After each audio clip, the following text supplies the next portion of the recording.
वाचन आणि श्रवण हे ज्ञान संपादनाचे दोन महत्त्वाचे मार्ग. मुले लहान असताना स्वतः वाचू शकत नाहीत, परंतु ते ऐकू शकतात. किंबहुना त्यांची या काळातील श्रवणशक्ती व ग्रहणशक्ती अतिशय तल्लख असते.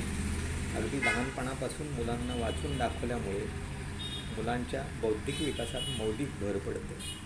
मुलांना वाचनाची गोडी लागते. त्यांच्या शब्दसामर्थ्यात विलक्षण वाढ होते. त्यांच्यातील आकलन क्षमता, सर्जनशीलता विकसित होते. मुलांच्या सर्वांगीण विकासासाठी वाचन कौशल्याचा विकास होणे अत्यंत महत्त्वाचे ठरते. मुलांचे वाचन कौशल्य विकसित करण्याचे समग्र तंत्र, त्यामागचे शास्त्रीय संशोधन याविषयी पालकांना, शिक्षकांना सहज सोप्या शब्दात ओळख हे पुस्तक करून देते. पुस्तक आहे जिम ट्रिलीज यांचे द रीड अलाउड हँडबुक या पुस्तकाचा मराठी अनुवाद, जो डॉक्टर राजेंद्र कुंभार यांनी केलेला आहे.